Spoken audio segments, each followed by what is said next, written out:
बिलावल भुट्टो जरदारी नवाज शरीफ के ऊपर तो उन्होंने तीर बरसा दिए।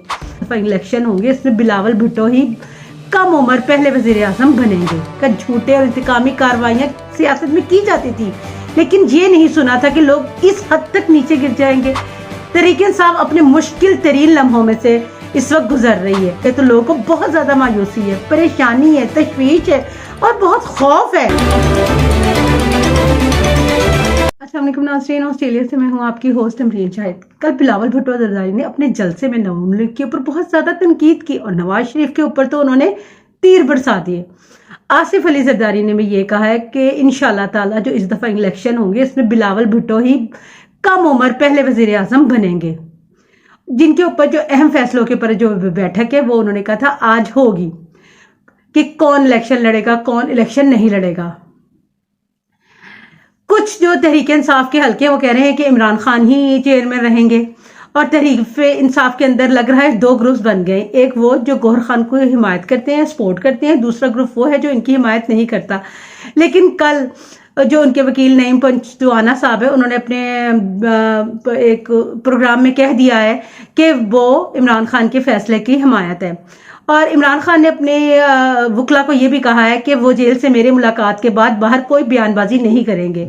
और खावर मनीका वाले जो मामला है उसके ऊपर उन्होंने इंतहाई दुख का इजहार किया। उन्होंने कहा झूठे और इंतकामी कार्रवाइयां सियासत में की जाती थी, लेकिन ये नहीं सुना था कि लोग इस हद तक नीचे गिर जाएंगे। इस किस्म के मेरे ऊपर उन्होंने जो इल्जामात लगा दिए हैं। दूसरी तरफ तोशाखाना केस और अलकादिर केस भी है, वो भी अडियाला जेल के अंदर ही अदालतें उनकी लगेंगी। इमरान खान साहब ने लतीफ खोसा साहब को और एतजाज हसन को अपनी पार्टी में शरीक होने की दावत दी है। लगता है अब जो वकील हैं वो तहरीक इंसाफ की ड्राइविंग सीट पर होंगे। तहरीक इंसाफ अपने मुश्किल तरीन लम्हों में से इस वक्त गुजर रही है। इतने केसेस, इतने मुकदमे, इतने इंटरव्यूज, इतनी प्रेस कॉन्फ्रेंसेस जो खत्म होने का नाम ही नहीं ले रही। इमरान खान का प्रॉब्लम क्या है? इमरान खान को जेल के अंदर प्रॉब्लम यह है कि वो सिर्फ ये चाहते हैं कि मुझे एक्सरसाइज करने दे, मुझे डंबल ला के दे। उनके इस किस्म की बात में नून लीग को आग लग जाती है। वो कहते हैं इमरान खान को हम जितना तोड़ने की कोशिश करते हैं वो उतना ही ताकतवर होते जा रहे हैं। तहरीक इंसाफ अपनी बका की आखिरी जंग काट रही है। देखते हैं कि अब 8 फरवरी को वोटर निकलता है या मायूस होकर घर बैठता है। एक आपको और बता दूं, एक बहुत बड़ी कॉन्फ्रेंस होने वाली है, वो टेलीफोन पे होगी या स्काइप पे होगी। और सुनने में आ रहा है कि इस इंटरव्यू के बाद ना इमरान खान और बुशरा बीबी पे और ज्यादा जो है वो केसेस बना दिए जाएंगे। वक्त का तयन भी कर लिया है। अब देखते हैं ये प्रेस कॉन्फ्रेंस कब और कहां होगी। ये है कि इस वक्त पाकिस्तान का मेन इशू पाकिस्तान की मईशत है। पाकिस्तान का मेन इशू पाकिस्तान की इकोनॉमी है।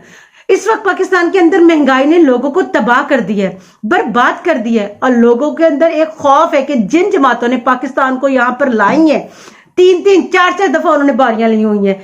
अब फिर उन्होंने 18 माह मिलकर मुल्क को तबाह बर्बाद किया। अब एक बार फिर जो बाज़गश्त चल रही है कि वही दोबारा इक्तिदार में आएंगे, तो लोगों को बहुत ज्यादा मायूसी है, परेशानी है, तशवीश है और बहुत खौफ है। लेकिन इनके दौरान में आपको एक अच्छी खबर और तसल्ली वाली खबर दे दूं, कहना तो नहीं चाहिए मगर फिर भी अच्छी और तसल्ली वाली खबर ये कि साग, लेकिन अब सुनने में आ रहा है कि साग डार को वजीर खजाना नहीं होंगे, अब एहसन इकबाल साहब है वो वजीर खजाना होंगे। यानी पहले जो माशी डॉक्टर था वो नून लीग का, वो तो ठीक ना इसको कर सका, पाकिस्तान की मईशत को वो अताई था। अब एक प्रोफेसर को लेकर आ रहे हैं और प्रोफेसर एहसन इकबाल साहब जो हैं उनको नून लीग का रस्तू भी कहा जाता है। रस्तू साहब वो पाकिस्तान की इकोनॉमी को 4 चांद लगा देंगे। अब ये हुआ ये है कि जो जुमेरात से 8 फरवरी तक जो है 59 दिन, यानी आज से आप बात कर लें कि 59 दिन बाद ठीक 8 फरवरी को इंतखाबात होंगे या नहीं होंगे, इसका भी अभी सही तरह कंफर्मेशन नहीं है। नून लीग के एक पुराने वर्कर हैं, उन्होंने अपनी पार्टी के अंदर ही इन लोगों को एक्सपोज कर दिया है। दानियाल अजीज साहब की मैं बात कर रही हूँ। वो नून लीग के बड़े अहम रहनुमा थे और अदलिया के बारे में भी उन्होंने सख्त बयान दिए थे और सुप्रीम कोर्ट ने उनको इस मामले पे डिस्क्वालीफाइड कर दिया था। मुझे एक बात समझ नहीं आ रही कि दानियाल साहब का बहुत सख्त किस्म का एक्सीडेंट हुआ था, अल्लाह पाक उनको लंबी जिंदगी सेहत तंदुरुस्ती अता करे। और उस पर भी देखा है शायद वहां पे जो नवाज शरीफ साहब है वो उनसे मिलने अभी तक नहीं गए।